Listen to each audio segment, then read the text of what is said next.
ہائے ہائے، دردناک حدیث ہے جی۔ صحیح بخاری میں انٹرنیشنل نمبر کے مطابق 695 نمبر حدیث ہے۔ سیدنا عثمان بن عفان رضی اللہ تعالیٰ عنہ علیہ السلام کو باغیوں نے محصور کر دیا اپنے گھر تک اور مسجد پہ قبضہ کر لیا۔ مسجد میں نمازیں وہی پڑھاتے تھے۔ صحابہ کرام علیہم رضوان حاضر خدمت ہوئے اور کہا کہ ہمارے امام تو آپ، امام سے مراد حکمران، لیڈر، حاکم وقت، اور مسجد پہ فتنے کے امام کا قبضہ ہے، کیا ہم نماز ان کے پیچھے پڑھیں جنہوں نے مسجد پہ قبضہ کر لیا اور آپ کو بھی مسجد جانے سے روک دیا؟ ہمیں خطرہ ہے کہ اگر ہم نے ان کے پیچھے نماز پڑھی تو ہم گناہ گار نہ ہو جائیں، کیونکہ امام وقت کو چھوڑ کے جا رہے ہیں، اور امام وقت بھی آپ لوگوں کا بنایا ہوا امام وقت یا مفتی اعظم نہیں۔ علیکم بسنتی وسنت الخلفاء الراشدین المہدیین، تم پر میری سنت اور میرے خلفائے راشدین کی سنت لازمی ہے۔ جامعہ ترمذی اور سنن ابی داؤد اور سنن ابن ماجہ میں یہ حدیث موجود ہے، اور ترمذی اور ابو داؤد میں واضح موجود ہے۔ نبی اسلام نے فرمایا کہ میرے بعد خلافت 30 سال تک کی۔ پھر حضرت سفینہ کہتے ہیں رضی اللہ تعالیٰ عنہ علیہ السلام، ترمذی ابو داؤد کے الفاظ ہیں، اپنے شاگرد سے کہتے ہیں یہ سفینہ مولا رسول اللہ ہے، نبی اسلام کے ذات کرتا ہوا، بیٹا گن، ابو بکر کے 2 سال، عمر کے 10 سال، عثمان کے 12 سال اور علی کے 6 سال، یہ کل ملا کر 30 سال میں۔ تو شاگرد کہتا ہے کہ یہ آل امیہ کے لوگ کہتے ہیں، بنو زرقا، نیلی آنکھوں والے، بلیاں آنکھیں لے، کہ مولا علی علیہ السلام تو خلیفہ ہی نہیں ہے اور خلافت ان میں ہے۔ تو سیدنا سفینہ کو اتنا غصہ ہے، انہوں نے کہا یہ ان کی پیٹھ سے جھوٹ نکلا ہے جہاں سے ہوا خارج کرتے ہیں۔ سچ تو یہ ہے کہ ان کی حکومت روئے ارض کی شریر ترین بادشاہت ہے۔ سر اس کا ایک طریق ہمیں المصنف ابن ابی شیبہ میں ملا ہے اسی سند کے اوپر، وہ انشاءاللہ اگلے 5B میں ہم ڈال رہے ہیں۔ یہی الفاظ ہے۔ اس کے بعد سفینہ کہتے ہیں کہ شریر ترین بادشاہت ہے، اور ان بادشاہوں میں سے پہلا بادشاہ معاویہ ابن ابی سفیان ہے۔ شریر ترین لفظ بول کے کہا کہ پہلا یہ ہے۔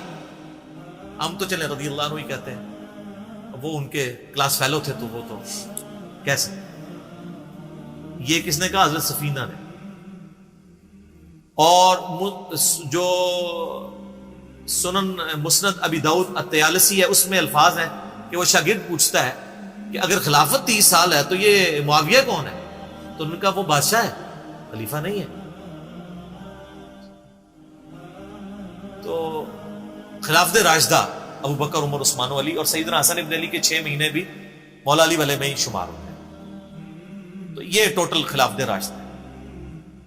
اسی حدیث میں آتا ہے علیکم بسنتی وسنت الخلفاء الراشدین المہدیین، تم پر میری سنت اور میرے خلفاء راشدین کی سنت لازم ہے۔ اس میں الفاظ ہیں دین میں نئی نئی بدعتوں سے بچنا، اور میری اور میرے خلفاء راشدین کی سنت کو داڑھوں سے مضبوطی سے پکڑ لینا۔ ہر بدعت گمراہی ہے اور گمراہی دوزخ میں لے جانا۔ خلیفہ راشد کے خلاف کھڑے ہونا ہی اصل بدعت، لہذا ہم سیدنا عثمان کے مخالفین کو بھی بدعت پر سمجھتے ہیں اور مولا علی کے مخالفین کو بھی بدعت پہ سمجھتے ہیں۔ ہم 2 نمبری نہیں کرتے۔ کچھ لوگ صرف حضرت عثمان کے مخالفین کو باغی باغی کہتے ہیں، جب ہم ان کو بتاتے ہیں اس میں تو صحابہ بدر بھی شامل تھے، پھر آئمہ شیعہ شروع کر دیتے ہیں، صبائی پارٹی کرنا شروع کر دیتے ہیں۔ اور کچھ لوگ صرف حضرت علی کے مخالفین کو باغی شمار کرتے ہیں۔ ہم تو دونوں کو باغی اور بدعتی سمجھتے ہیں، باقی فیصلہ آخرت میں اللہ نے ان کے لیے کرنا۔ تو سیدنا عثمان کا آپ ظرف دیکھیں، ان کا صبر دیکھیں، ہائے، صابر ترین شخصیات میں سے۔ جب اتنے لوگ آگے پمپ کر رہے ہیں، سیدنا عثمان کے لیے کوئی مسئلہ تھا؟ ایک اشارہ کرتے تو 300 کے قریب لوگ تھے جنہوں نے ان کا گھر گھیرا ہوا تھا، لیکن انہوں نے کہا میں اپنی ذات کی خاطر خون نہیں بہانا چاہتا۔ تو بخاری کے الفاظ ہیں 695 حدیث میں، سیدنا عثمان نے کہا کہ نماز ہی تو مسلمانوں میں ایک اجتماعی نیکی کا کام ہے، نیکی کے کام میں ان کا ساتھ دو اور برائی میں ان سے الگ رہو۔ اور قربان جاؤں، حضرت عثمان نے یہ امت کو ایسا مسئلہ سمجھایا ہے کہ ہمارا مسئلہ حل کر دیا۔ اس پہ چیپٹر کی ہیڈنگ باندھی ہے امام بخاری نے، بدعتی اور باغی امام کے پیچھے نماز پڑھنے کا حکم، کہ کہ خلیفہ راشد نے اس کا حکم دیا ہے کہ بدعتی ہو یا باغی ہو آپ اس کے پیچھے نماز پڑھیں، اس کا حکم ہے.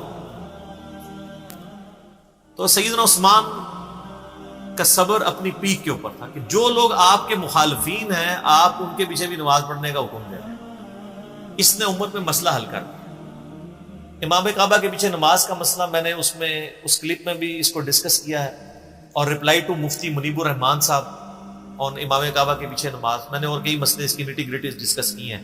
وہ بعض لوگ کہتے ہیں وہ صرف بدعتی تھے نا، وہ مشرک تو نہیں تھے، نماز تو رفع الیدین سے ہی پڑھتے تھے نا. یہ کہانیاں پھر دوسری شروع کر دیتے ہیں. وہ آپ تو بدعتیوں کے پیچھے بھی نماز کے قائل نہیں ہیں، آپ کی جو ڈاکٹرائن ختم کر دی نا. اور بدعتی کا لفظ پہلے نمبر پہ کس میں بولا گیا ہے؟ خلفائے راشدین کے مخالفین پہ. اور وہی خلفائے راشدین کہہ رہے ہیں ان کے پیچھے نماز پڑھو، پھر تو سب کے پیچھے ہی ہو جاتی ہے. جو ڈائریکٹ افیکٹی ہیں خلفائے راشدین وہ کہہ رہے ہیں ان کے پیچھے پڑھ لو، تو بعد میں اگر اس زمانے میں حضرت عثمان کو جو قتل کرنے آئے اور آپ رضی اللہ تعالیٰ عنہ کو تکلیفیں دی، ان کے پیچھے تو نماز ہو جاتی ہے.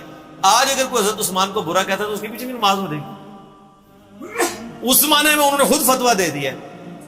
ہاں علمی اختلاف اپنی جگہ رہے گا، ہم اس سسٹم کا حصہ نہیں بنیں گے، لیکن نماز تو ہو جائے گی. تو یہ سیدنا عثمان کا ایک صبر تھا، اور ظاہر نبی علیہ السلام نے ان کو تلقین کی تھی. صحیح بخاری میں ایک حدیث موجود ہے. ابو موسیٰ اشعری کہتے ہیں کہ ہم ایک باغ میں بیٹھے ہوئے تھے، اتنے میں باغ کے دروازے پہ دستک ہوئی. نبی علیہ السلام نے فرمایا کہ جو کوئی بھی ہے نا دروازے پہ اسے جنت کی بشارت دے. کہتے دروازہ کھولا تو سیدنا ابوبکر رضی اللہ تعالی اندر آ گئے. تھوڑی دیر بعد پھر دستک ٹھک ٹھک. آپ فرمایا اب بھی جو آیا نا اسے جنت کی بشارت دے. دروازہ کھولا سیدنا عمر. پھر تیسری دفعہ جب دستک ہوئی تو نبی علیہ السلام فرمایا اب جو کوئی آئے نا اسے جنت کی بشارت دو، لیکن ان مصیبت اور پریشانیوں کے ساتھ جن سے اس کو گزرنا پڑے گا. تو کہتے ہیں میں نے دروازہ کھولا تو حضرت عثمان تھے، اور میں نے کہا کہ رسول اللہ نے آپ کے بارے میں یہ کہا کہ جنت ہے لیکن آپ کی جنت تکلیف کے ساتھ جڑی ہوئی ہے. تو انہوں نے کہا میں اللہ سے مدد مانگتا ہوں ان فتنوں کے اگینسٹ. اسی کا ایک طریق صحیح بخاری میں، اس میں اسی طرح ہی الفاظ ہیں. پہلے حضرت ابوبکر آئے، پھر حضرت عمر آئے، اور اس میں یہ الفاظ ہیں کہ نبی علیہ السلام ایک کنویں کی منڈیر پہ بیٹھے ہوئے تھے. پرانے زمانے میں وہ کنویں ہوتے تھے نا، ابھی بھی آپ دیکھیں نا بڑے کنویں ہوتے ہیں، قلعہ اور طاس میں بنے ہوئے ہیں. تو اس کی وہ جو باہر منڈیر نکلی ہوتی ہے نا دیوار چھوٹی سی، اس پہ آپ علیہ السلام بیٹھے ہوئے تھے. تو پہلے حضرت ابوبکر کو جنت کی بشارت ملی، نبی علیہ السلام نے ان کو اپنے دائیں جانب بٹھا لیا، حضرت عمر کو اپنی بائیں جانب بٹھا لیا. جب حضرت عثمان اندر انٹر ہوئے تو جگہ ختم تھی، تو حضرت عثمان نبی علیہ السلام کے سامنے منڈیر پہ آ کے بیٹھے. تو راوی حدیث کہتے ہیں کہ میں نے اس حدیث سے رزلٹ نکالا ہے کہ ابو بکر عمر کی قبریں رسول اللہ کے ساتھ بنے گی، اور حضرت عثمان کی قبر نبی علیہ السلام کے ساتھ نہیں بنے گی، وہ سامنے بنے گی. یہ راوی نے بعد میں جب قبروں کے بعد ڈیسائیڈ کیا، یعنی وہ جو تابعی ہے تبع تابعی ہے. اور سر واللہ سیدنا عثمان کی قبر نبی علیہ السلام کی قبر مبارک کی سیدھ میں، بالکل سیدھ میں بقیع غرقد قبرستان کے اندر موجود ہے. اور چند ایک قبریں جو باقی ہیں نا اس وقت اپنی صحیح فارم کے اندر سنت کے مطابق ہے، یعنی وہ بہت اونچی نہیں ہے، ارد گرد وہ پتھروں کی فصیل بنی ہوئی ہے چھوٹی سی، وہ ایک بالش جو اجازت ہے صحیح بخاری میں اونٹ کی کوہان جتنی، اور بالکل ڈومیننٹ جگہ کے اوپر ہے. وہ سامنے وہ ارد گرد اس کی کوئی اور قبر بھی نہیں ہے، ڈومیننٹ جگہ. پہلے تو خیر سلطنت عثمانیہ کے دور میں مزار بھی اس پہ بہت بڑا بنا تھا. آپ کو پرانی تصاویر مل جائیں گی 1886 کی، وہ تو پھر سعودی حکومت نے توڑوائے. ظاہر ہے وہ خلاف سنت مزار بنے ہوئے تھے. تو وہ یعنی سیدنا عثمان کی قبر بالکل صحیح سند سے چلتی آ رہی ہے. اور یہ چونکہ حدیثیں میں نے پڑھی ہوئی تھی نا، میں نے کافی دفعہ سیدنا عثمان رضی اللہ تعالیٰ عنہ کی قبر مبارک پہ اشک بار آنکھوں کے ساتھ حاضری دی ہوئی ہے الحمدللہ. تو سیدنا عثمان کی قبر پہ میں یاد ہے میں اشراق کے بعد ایک بار گیا نا، تو مجھے اچانک یہ حدیث یاد آئی نا. تو میں نے یعنی وہ قبر کے پاس کھڑے ہو کے روضہ شریف کی طرف دیکھا نا، تو بالکل ایگزیکٹ سیدھ میں وہ قبر ہے. اللہ تعالیٰ نے ان کو صبر دیا. اور حالانکہ آپ دیکھیں کہ شروع میں اسلام قبول کر پہلے 10 مسلمانوں میں سے سیدنا عثمان. حضرت ابوبکر صدیق کے یہ بڑے بیسٹ فرینڈ تھے، ان کی دعوت سے اسلام قبول کیا. کوئی بات ہے ذہن میں، اگر تم مجھے بتانا بہتر سمجھو تو شاید میں تمہاری کوئی مدد کر سکوں. ہاں اگر میں کہوں واقعی کوئی بات ہے جو ہم سب کے لیے بہتر ہے اور میں زیادہ سے زیادہ اپنے لوگوں کو اس بارے میں بتانا چاہتا ہوں۔ اشرا مبشرہ 10 جنتی صحابہ میں سے 5 ایسے ہیں جو حضرت ابوبکر صدیق کی دعوت سے مسلمان ہوئے، ان میں سے ایک حضرت عثمان ہے۔ یہ پہلے 10 مسلمانوں میں سے۔ پھر آپ کے لیے فضیلت یہ کہ نبی علیہ السلام کی 2 بیٹیاں آپ کے عقد میں، ذوالنورین کا لقب اسی لیے ملا، 2 نوروں والا، نبی علیہ السلام کی آنکھوں کا نور۔ اس سے وہ دوسرے وہ نور والے مسئلے نکالنے شروع کر دیتے ہیں۔ یہ نور جو ہے نا وہ محاورتاً لفظ استعمال ہوا ہے، فزیکل نور نہیں ہے۔ اور نبی علیہ السلام کے داماد ہونے کا ذکر سیدنا عثمان کا، یہ آپ کو نہج البلاغہ میں مولا علی کا خطبہ بھی مل جائے گا، جس میں حضرت عثمان کو انہوں نے جو سمجھانے کے لیے آئے تھے کہ بھی تمہاری اس طرح شکایتیں گورنروں کی آ رہی ہیں، پھر اس میں انہوں نے کہا کہ بھئی ابو بکر اور عمر کے جو معاملات تھے اس سے زیادہ تمہیں احتیاط کی ضرورت ہے، کیونکہ نبی علیہ السلام کے ساتھ تمہارا دامادی کا رشتہ بھی ہے۔ یہ نہج البلاغہ میں شیعہ کے ہاں خطبے میں موجود ہے، اور عشرہ مبشرہ میں بھی شامل ہے، جو ابو داؤد ترمذی میں حدیث ہے۔ 10 بندوں کو ایک مجلس میں نبی علیہ السلام نے جنت کی بشارت دی۔ اس میں پہلے 4 خلفائے راشدین، ابو بکر، عمر، عثمان و علی، 4 خلفائے راشدین، اس کے بعد طلحہ، زبیر، عبد الرحمن بن عوف، سعد بن ابی وقاص اور سعید ابن زید، ابو عبیدہ ابن جراح۔ تو یہ 10 لوگوں کو ایک مجلس میں جنت کی بشارت، اس میں بھی سیدنا عثمان شامل ہے۔ اور سیدنا عثمان کو تو جنت کی بشارت کئی دفعہ ملی۔ جامعہ ترمذی میں، مسند احمد میں حدیث موجود ہے، جب باغیوں نے ان کو گھیر لیا، محصور کر دیا۔ آج میں اس ٹاپک کی طرف نہیں چل رہا، وہ ایک علیحدہ سے ایک سٹوری ہے، ادھر پھر کئی اور چیزیں بھی آئیں گی، میں وہ مذاکر کرا نہیں کرنا چاہتا۔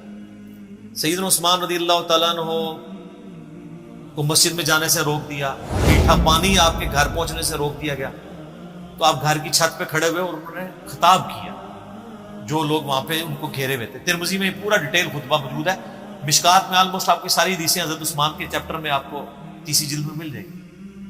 تو ان کا لوگوں، میں تمہیں اللہ کی قسم دیتا ہوں اور اسلام کا واسطہ دے کے پوچھتا ہوں، کیا تمہیں یاد نہیں ہے کہ نبی علیہ السلام جب مدینہ شریف ہجرت کر کے آئے تھے تو مسلمانوں کے لیے میٹھے پانی کا کنواں نہیں تھا، اور نبی علیہ السلام نے کہا تھا کہ کون ہے کہ جو کنواں لے کر وقف کرے اور جنت میں سے بہتر کنواں لے لے؟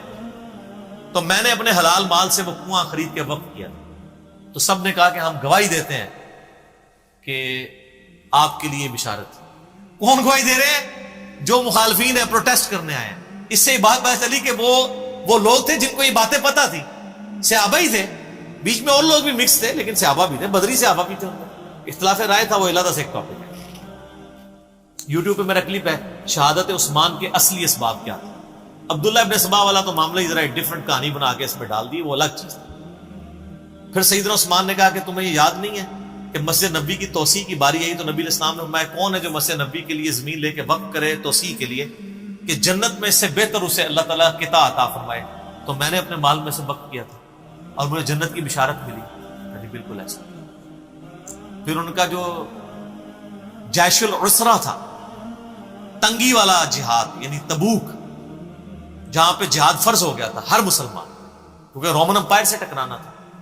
تو نبی علیہ السلام نے جب چندے کی اپیل کی تھی تو میں نے 1000 دینار نبی علیہ السلام کی جھولی میں ڈرا کے ڈالے تھے، اور نبی علیہ السلام اپنے مبارک ہاتھوں سے یوں ان کو الٹ پلٹ کرتے تھے اور کہتے تھے عثمان جنتی، آج کے بعد جو مرضی کرے۔ تو انہوں نے کہا کہ ہم گواہی دیتے ہیں۔ سر یہ 1000 دینار آپ کیا سمجھ رہے ہیں کتنی رقم ہوگی؟ کیلکولیٹ کر کے دیکھیے گا۔ 20 دینار 7.5 تولے سونا ہوتا تھا۔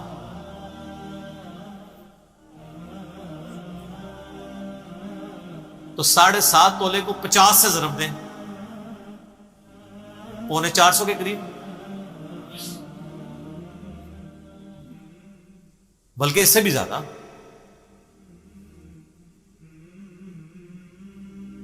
پچاس کو ضرب دیں 7 سے، 700,350 اور اوپر والا بھی کر لیں، تقریباً 400 کے 350 زیادہ بن جائے گا نا، 7.5 ہے، 450 قریب سمجھ لیں،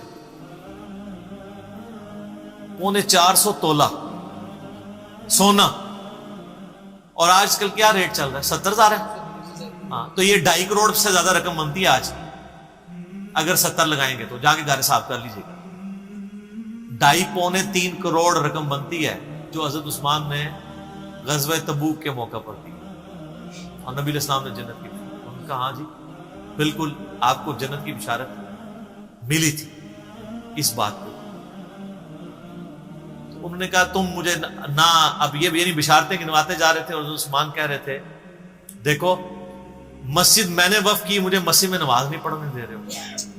کنواں میں نے لے کے دیا اور مجھے میٹھا پانی نہیں, مجھے کڑوا پانی پینا پڑتا ہے, مجھے تم پانی تک نہیں جانے دے رہے ہو اور تم مان بھی رہے ہو ان چیزوں میں مجھے جنت کی بشارت ملی. پھر حضرت عثمان نے چوتھا اور آخری سوال کیا کہ کیا تمہیں یہ حدیث نہیں پہنچی ہے, اور یہ حدیث بخاری میں بھی ہے, ترمذی کا یہ والا حصہ, کہ نبی علیہ السلام ایک دفعہ غارے پہاڑ ہرا کے اوپر چڑھے, ہرا پہاڑ کے اوپر, حضرت ابو بکر, عمر اور حضرت عثمان یہ ساتھ تھے نبی علیہ السلام, 4 بندے تھے یہ ٹوٹل. تو پہاڑ جو ہے وہ جھوم پڑا, ہلنا شروع ہو گیا. وہ تو بخاری مسلم حدیث ہے. ہیرا ایک پہاڑ ہے لیکن ہم سے محبت, وہ احد پہاڑ کے بارے میں, احد ایک پہاڑ ہے, ہم سے محبت کرتا ہے, ہم بھی اس سے محبت کرتے ہیں. بعض روایتوں میں احد کا ذکر ہے, بعض میں ہیرا کا ذکر ہے. بال الٹیمیٹلی یہ ہے کہ نبی علیہ السلام نے فرمایا کہ اے پہاڑ تھم جا, اس وقت تجھ پہ ایک نبی, ایک صدیق اور 2 شہید ہیں. 2 شہید کون؟ حضرت عمر اور عثمان. جو مسلم کی حدیث ہے اس میں یہ ہے کہ حضرت علی بھی تھے, طلحہ بھی تھے, زبیر بھی تھے. تو نبی علیہ السلام نے فرمایا کہ اس وقت تجھ پر انبیاء, شہداء اور صدیق کے علاوہ کوئی نہیں ہے. اس سے یہ بھی نبی علیہ السلام نے غیبی خبر دے دی کہ یہ باقی سارے شہید ہونے والے ہیں. حضرت طلحہ بھی شہید ہوئے ہیں جنگ جمل میں, حضرت زبیر بھی اور مولا علی بھی اور سیدنا عثمان بھی. تو انہوں نے کہا ہاں آپ کو شہید ہونے کی خبر دی تھی. تو انہوں نے کہا اللہ کی قسم, رب کعبہ کی قسم, میں کامیاب ہو گیا. میں نے تم سے یہی منوانا تھا کہ نبی علیہ السلام نے مجھے شہید کہا ہوا ہے, میں شہید ہوں. لیکن خیر ترمذی میں تو ادھر ہی ہے, باقی آپ تاریخی روایتیں پڑھیں گے اور باقی کتابیں دیکھیں گے, اس میں آپ کو ملے گا کہ وہ کہتے ہیں کہ حضرت یہ باتیں ساری صحیح ہیں لیکن اب آپ بدل چکے. نہیں, وہ جیسے ہمیں بھی کہتے ہیں کہ حضرت باتیں تو آپ کی ٹھیک ہیں لیکن کے بعد پھر اس طرح کی باتیں شروع ہو جائیں.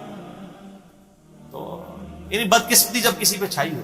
ورنہ دیکھیں ایک شخص جس کی 82 سال عمر ہے اور اس کی زندگی پوری قربانیوں سے تعبیر بھری پڑی ہوئی, کہیں بشری تقاضے کے تحت کوئی مسئلہ مس ہینڈل تو اس سے ضرور ہو سکتا ہے, لیکن آپ اس کی نیت کے اوپر یا اوورآل پوری زندگی کو تو 0 سے ملٹیپلائی نہیں کر سکتے. یہی وجہ ہے کہ جو ایران والوں نے فلم بنائی ہے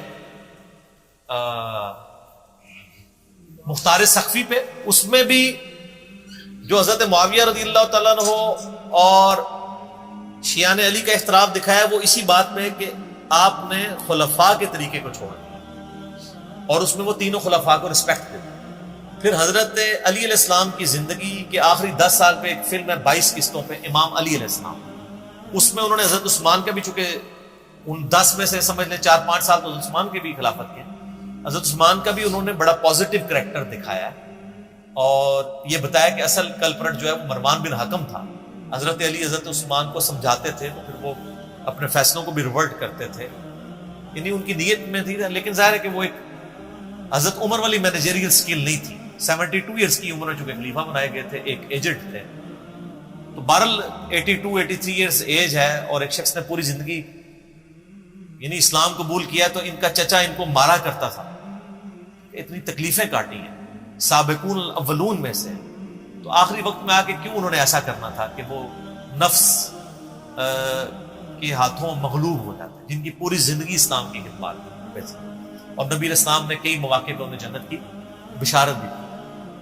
بال انہوں نے اپنے سیلف ڈیفenس میں کچھ بھی نہیں کیا, ورنہ 300 بندے کو ہٹانا کوئی مسئلہ نہیں تھا, لیکن وہ چاہتے تھے مدینہ الرسول میں میری وجہ سے خون نہ بہے. تو خلافت و ملوکیت میں مولانا مودودی نے یہی بات لکھی ہے کہ خلافت و ملوکیت کا فرق یہی ہے کہ حضرت عثمان چونکہ خلیفہ راشد تھے, انہوں نے اپنے خلاف پروٹیسٹ کی اجازت دی ہے, کسی سے زبردستی تلوار کے زور پہ مسئلہ نہیں کیا. اور دوسری طرف امیر شام کے بارے میں کہ وہ تلوار کی نوک پہ انہوں نے اپنے بیٹے کے حق میں لوگوں کی بیعت کروائی. حضرت علی کی تو تلوار اٹھانا مجبوراً تھی نا، کیونکہ وہ حضرت علی کی ریٹ آف دی گورنمنٹ کو تلوار لے کے انہوں نے جتھا بنا کے چیلنج کیا، وہ تو معاملہ ایک ڈفرنٹ تھا، اور اس کی پریڈکشنز بھی تھی، نبی اسلام حضرت علی کے ساتھ کھڑے تھے۔ تو سیدنا عثمان رضی اللہ تعالیٰ نے اپنے لیے خون نہیں بہایا، قربانی دی۔ ترمذی میں حدیث موجود ہے، حضرت عثمان کہتے ہیں کہ مجھ سے نبی علیہ السلام نے ایک عہد لیا تھا، میں اس عہد میں قائم کہ میں نے صبر کر، اور ترمذی میں یہ ہے کہ نبی علیہ السلام فرمایا عثمان اللہ تعالیٰ تجھے ایک قمیض پہنائے گا، کچھ لوگ اتارنے کی کوشش کریں گے، تم نے قمیض نہیں اتارنی یہاں تک کہ مجھے آ کے ملنا، یعنی مر کے میرے پاس پہنچاؤ گے۔ تو یعنی وہ صبر بھی کرتے رہے، خلافت سے الگ بھی نہیں ہوئے لیکن صبر بھی کیا، پھر ان تکلیف سے آپ کو ظاہر ہے ایک پوری داستان ہے گزرنا پڑا۔ پھر ترمذی میں ایک حدیث موجود ہے کہ نبی علیہ السلام نے فرمایا کہ فتنوں کا دور ہوگا، اس فتنے کے دور میں یہ شخص ہدایت پہ ہوگا جو سامنے جا رہا ہے۔ تو وہ صحابی کہتے ہیں کہ وہ جو شخص جا رہا تھا اس نے اپنے سر پہ چادر اوڑھی ہوئی تھی، تو مجھے وہ نظر نہیں ہے کون ہے، تو میں آگے جا کے چادر ہٹا کے دیکھا تو حضرت عثمان تھے۔ تو پھر میں نے حضرت عثمان کا چہرہ نبی علیہ السلام کی طرف کر کے کہا یا رسول اللہ اسی شخص کے بارے میں آپ کہہ رہے ہیں؟ انہوں نے پورا وہم کڈیا کہ حضور نو پلیکھا لگ گیا ہوئے، تو انہوں نے ان کا چہرہ بھی نبی علیہ السلام کی طرف کر کے کہا، آپ فرمایا ہاں۔ تو اسی وجہ سے ہم ان کو خلیفہ راشد مانتے ہیں، اور ان کی بے احترامی کسی طریقے سے بھی ایکسیپٹیبل نہیں۔ جو کچھ اسلام کے لیے ان کی خدمات ہیں اور جس لیول پہ انہوں نے یعنی کوئی موقع نہیں جانے دیا قربانی کا، اسی لیے ہم مسلمانوں کے ہاں ایک چیز رناؤنڈ بھی ہے نا کہ اگر اللہ تعالیٰ کسی کو دولت دے تو پھر حضرت عثمان غنی رضی اللہ تعالیٰ عنہ والا جگرا بھی دے کہ وہ اتنی زیادہ دولت اللہ تعالیٰ کی راہ میں قربان بھی بندہ کر سکے۔ کہنا تو آسان ہے لیکن بڑا مشکل کام، بہت مشکل کام۔ تو یہ سیدنا عثمان کا ایک ویژن تھا۔ 695 نمبر حدیث سے کہاں بات چلی گئی، انہوں نے کہا نمازیں ان کے پیچھے پڑھو، نمازوں میں ان سے الگ نہ ہو۔ بلکہ سنن کبریٰ البیہقی میں عبداللہ بن عمر کے بارے میں آیا کہ وہ خوارج اور خوشبیہ کے پیچھے بھی نماز پڑھ لیا کرتے۔ خوشبیہ کہتے ہیں مختار صفی کے فالورز، اور کہتے تھے کہ جب تک ان کی مساجد سے حی علی الصلاۃ حی علی الفلاح کی آواز آئے گی ہم ان کے پیچھے نمازیں بھی پڑھیں گے اور ان کی یعنی اذانوں کا جواب بھی دیں گے، ان کے سلام کا جواب بھی دیں گے، لیکن جب یہ ہمیں کہیں گے کہ ہم اپنے مسلمان بھائیوں کو قتل کریں پھر ہم ان سے الگ ہو جائیں۔ اس سے یہ بات پتہ چلی کہ خلفائے راشدین کا یہ ایٹیچیوڈ تھا کہ مسلمانوں کی تکفیر نہیں کرنا، جس طرح آج کل ہر فرقہ دوسرے کی تکفیر کر کے اسے اسلام سے باہر نکال رہا ہے، کوئی مشرک کہہ کے، کوئی بدعتی کہہ کے، کوئی گستاخ رسول کہہ کے، کوئی گستاخ صحابہ کہہ کے، کوئی گستاخ اہل بیت کہہ کے، یہ گالیاں رکھی ہوئی انہوں نے ادبی قسم کی لوگوں کو نکالنے کے لیے، اور نکالنے کے لیے صرف داخل کرنے کے لیے کچھ بھی نہیں کرتے، یہ ساری ایفرٹ نکالنے کے لیے۔ صحابہ کرام کی ساری ایفرٹ ہوتی تھی کہ لوگوں کو داخل کیا جائے دین میں، ان کی پوری ایفرٹ ہوتی ہے نکالنے کے لیے۔ مولا علی کی خلافت سٹیک پہ خوارج نے لگائی ہے، اور آپ المصنف ابن ابی شیبہ کھول کے دیکھ لیں، مولا علی کے شیعہ پوچھ رہے ہیں کہ بتائیے کہ خوارج کافر ہے؟ ان کے کافر نہیں ہے، یہ کفر سے بھاگ کے تو مجھ سے الگ ہوئے، انہوں نے سمجھا کہ میں کفر میں پڑ گیا ہوں اس لیے انہوں نے مجھے چھوڑا ہے۔ تو پوچھا مشرک ہے؟ انہوں نے کہا مشرک کہاں سے ہیں، یہ شرک سے ہی تو بھاگے ہیں۔ پوچھا منافق ہے؟ انہوں نے کہا منافق ہوتے تو نمازیں ان کی چھوٹی ہوتی، قرآن تو کہتا ہے منافق بڑی چھوٹی نماز پڑھتا ہے، ان کی تو نمازیں بڑی لمبی ہیں۔ تو ان کا اگر کافر مشرک اور منافق بھی نہیں تو یہ کیا ہے؟ تو انہوں نے کہا یہ ایک ایسی قوم ہے جنہوں نے ہمارے خلاف بغاوت کی ہے، یعنی ان کو ٹریٹ کیا ایسے مسلمان، کیونکہ اسلام میں تو 3 ہی کیٹیگریز ہیں نا، یا بندہ کافر ہوگا یا منافق ہوگا یا مسلمان، چوتھی تو کوئی کیٹیگری۔ حالانکہ خوارج کے بارے میں کتنی سخت احادیث ہیں، مسند احمد میں دوزخ کے کتے ہیں، بخاری مسلم میں حدیث ہے کہ اسلام سے نکل جائیں گے جیسے تیر اپنے شکار سے نکل جاتا ہے، لیکن ان تمام احادیث کی مولا علی نے یہ تعویل کی کہ وہ مین سٹریم سے الگ ہوئے ہیں، جب تک وہ ہمارے نبی پہ ایمان لاتے ہیں، قرآن کو مانتے ہیں، ہمارے قبلے کی طرف منہ کر کے نماز پڑھتے ہیں، پولیٹیکلی یہ چند ایک جزیات میں اختلاف کی وجہ سے وہ اسلام سے باہر نہیں نکل جائیں گے۔ انہیں صحابہ کو منہ پہ جن لوگوں نے گالیاں نکالی ہیں نا، صحابہ نے ان کو اسلام سے باہر نہیں نکالا، اور صحابہ کے نام کے اوپر جو اس امت کے اندر ایک قتل و غارت کا بازار لوگوں نے گرم کیا ہے، وہ 1400 سال بعد ان باتوں کے اوپر مسلمانوں کو قتل کر رہے ہیں۔ یہ آپ ڈفرنس دیکھیں، علمی دلائل سامنے ہم بھی سامنے رکھتے ہیں نا، اور آپ دیکھیں میرا پچھلے دنوں ایک کلپ اپلوڈ ہوا ہے، مجھے بریلویوں سے پیار ہے، اس کے نیچے ذرا آپ پوری دنیا کے بریلویوں کے کمنٹس پڑھیں، شیعہ کے کمنٹس پڑھیں کہ وہ کہتے ہیں ہم تک بات پہنچی ہے تو ہم نے قبول کیا، کئی چیزیں چھوڑ دی ہیں۔ علی بھائی نے ہمیں بتایا کہ جو ہمارے علماء نے کتابیں میں بتائی تھی بس وہ باہر سے ہی دکھائی تھی، اندر تو وہ کچھ لکھا ہوا ہے کہ جس کے اوپر ہم خود نہیں چل رہے، تو ہم نے حق قبول کیا۔ تو ہمارا کام بھی ہے اگر کسی کو کوئی اختلاف ہے، کوئی ایسا ایشو ہے، وہ اس کو یعنی پبلکلی ہائی لائٹ کریں، شان کے طور پہ بیان کریں، شان آپ صحابہ کرام کی، اہل بیت کی بیان کریں، لوگ ضرور ایکسیپٹ کریں۔ میں اپنی گفتگو کو سیدنا عثمان کی شان میں ایک بڑی کریٹیکل حدیث ہے اس کے اوپر کنکلوڈ کرتا ہوں۔ صحیح بخاری و مسلم دونوں موجود ہیں۔ عائشہ کہتی ہیں کہ نبی علیہ السلام گھر میں بیٹھے ہوئے تھے تو نبی علیہ السلام کیجول حالت میں تھے، یعنی آپ کے کپڑے جو تھے وہ کیجول تھے، ایک چادر تھی جس سے آپ نے اپنے جسم کو لپیٹا ہوا تھا، جس طرح ریلیکس ہو کے گھر میں بندہ ایسے بیٹھا ہوتا ہے۔ اتنے میں حضرت ابوبکر نے اجازت مانگی اندر آنے کی تو آپ نے اجازت دے دی، پھر وہ چلے گئے، پھر حضرت عمر آئے، اجازت مانگی، وہ چلے گئے، تھوڑی دیر بعد حضرت عثمان آئے تو نبی علیہ السلام نے اٹھ کے بیٹھ کے اپنے کپڑوں کو سیدھا کیا، اور یعنی وہ پنڈلی وغیرہ جو یعنی آپ ریلیکس کی بجائے تھوڑے اٹینٹو موڈ میں آ گئے۔ تو سیدہ عائشہ یہ آبزرو کر رہی تھی، پھر حضرت عثمان نے اپنا مسئلہ بیان کیا، چلے گئے تو اما عائشہ نے کہا یا رسول اللہ صلی اللہ علیہ وسلم، حضرت ابوبکر عمر کے لیے تو آپ نے ایسا نہیں کیا، اور آپ نے فرمایا کہ عثمان جو ہے نا وہ بڑا حیا والا ہے، مجھے پتا ہے کہ اگر وہ مجھے اس طرح ریلیکس حالت میں دیکھتا تو وہ بات اس سے بات بھی نہیں ہونی تھی، اس نے واپس چلے جانا، اور میں اس سے حیا کیوں نہ کروں جس سے فرشتے بھی حیا کرتے ہیں۔ بعض لوگوں میں بلٹ ان بہت حیا والا مادہ ہوتا ہے نا، اب یہی نبی علیہ السلام کو پتا تھا کہ اگر حضرت عثمان مجھے دیکھتے ہیں تو وہ یہی گمان کریں گے نبی علیہ السلام اپنے کسی پرسنل لائف میں مصروف ہیں، یا آپ بیوی کے ساتھ مشغول تھے، یا کوئی اور کہ آپ اس طرح ریلیکس حالت میں بیٹھے ہوئے ہیں، تو وہ پھر شرم کے مارے بات کیے بغیر ہی باہر چلے جائیں گے، تو میں ذرا اٹینٹو ہو کے بیٹھ۔ تو سر یہ چیزیں ہیں۔ فضائل صحابہ